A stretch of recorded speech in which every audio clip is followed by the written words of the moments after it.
Comment entraîner le coup le plus important de votre jeu de fond de cours ou le fameux exercice du croisé des croisés revisité, ou la vraie version pour moi de l'exercice du croisé des croisés. Avant de vous expliquer quel est ce fameux coup le plus important de votre jeu de fond de cours, 3 petites choses importantes. Toujours le pouce bleu si vous aimez mes vidéos et que vous en voulez d'autres, hein, faites-le tout de suite, ce sera fait. La petite cloche, ce sera pour ne pas rater les prochaines vidéos. Là, ce sera une série de vidéos. Enfin, pour télécharger mon guide tactique gratuit pour doubler vos points gratuit au service, c'est dans le lien et dans la description. Alors, quel est le coup le plus important de votre jeu de fond de cours? Eh bien, c'est le coup droit de décalage. Alors, pourquoi pour moi c'est le coup droit de décalage? Eh bien, tout simplement parce que la hausse plus vous allez monter en niveau, plus vous allez améliorer votre coup droit, plus vous allez vous servir de votre coup droit, hein, sauf exception. Chez les pros, c'est 95% des joueurs marquent plus de points avec leur coup droit qu'avec leur revers. Donc plus vous allez monter en niveau, plus vous allez développer votre coup droit, plus vous allez réussir de coups gagnants avec votre coup droit. Plus aussi vous allez monter en niveau, plus vos adversaires vont jouer votre revers, hein. Une des grosses tactiques du jeu de tennis, c'est de balancer des balles hautes et liftées sur le revers adverse. Et donc, si vous voulez utiliser votre meilleur coup et qu'on joue sur l'autre, vous allez obligé de contourner donc votre revers et de jouer des coups droits, et donc de jouer des coups droits de décalage. Et c'est avec le coup droit de décalage que vous allez faire la différence.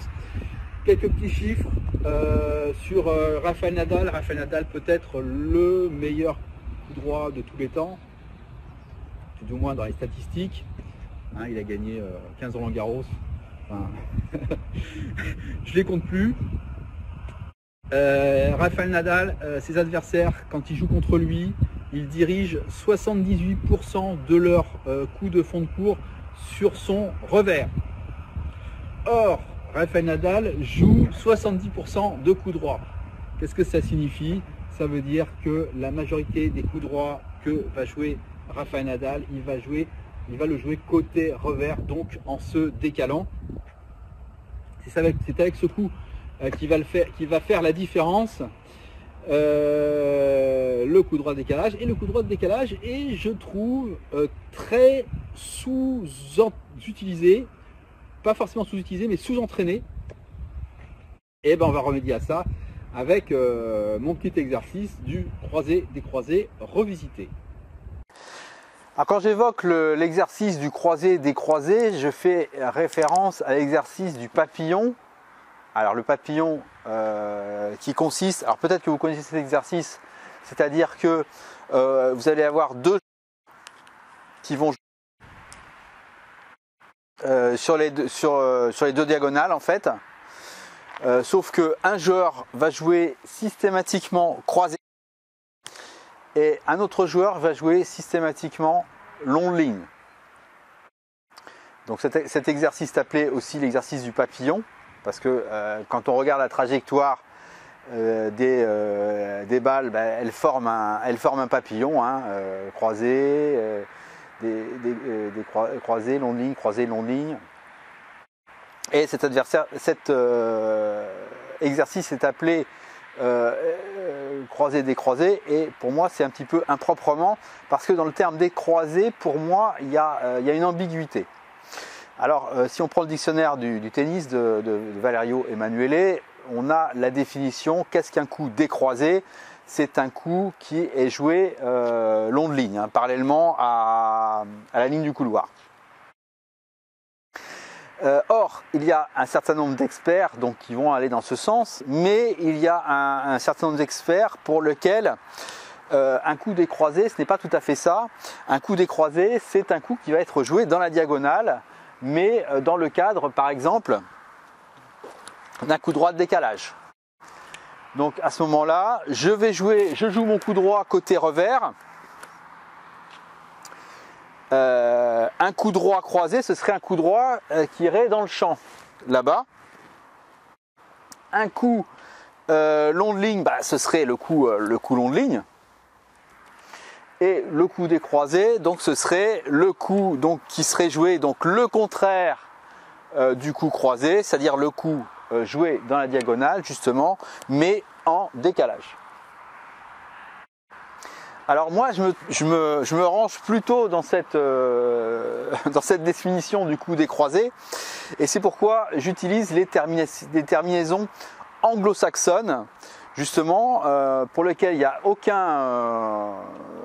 ambiguïté justement. Les anglo-saxons, les Québécois pour un coup long de ligne ils disent un coup en parallèle, voilà, je joue une parallèle.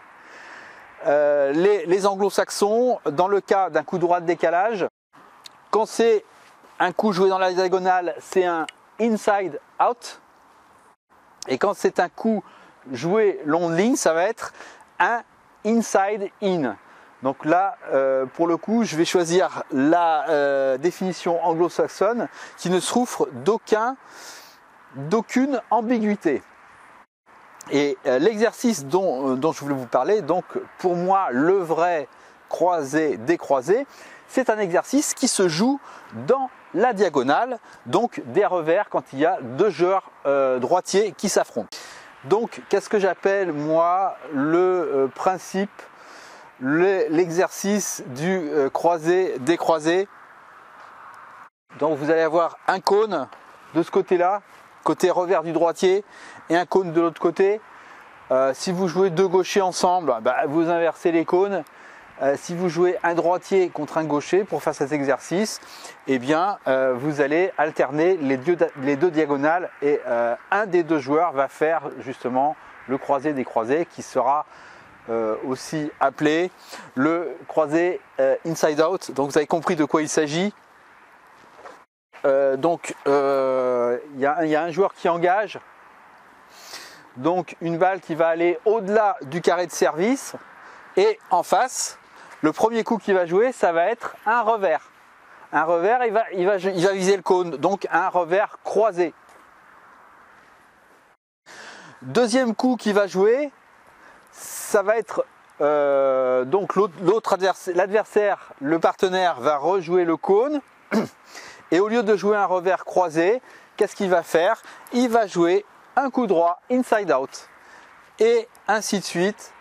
Les deux joueurs vont jouer alternativement, quand c'est possible, un revers et un coup droit,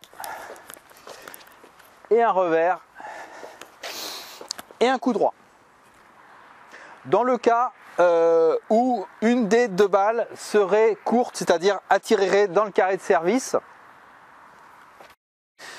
à ce moment-là, le joueur qui reçoit la balle courte a le droit, mais ce n'est pas une obligation, de changer de direction et donc de jouer long de ligne. Alors, il va pouvoir jouer au choix. Ça peut être justement un revers long de ligne, ou à deux mains, hein, ou alors un coup droit inside in. C'est parti!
Alors cet exercice du croisé, décroisé, revisité, vous pouvez le faire sous forme de jeu.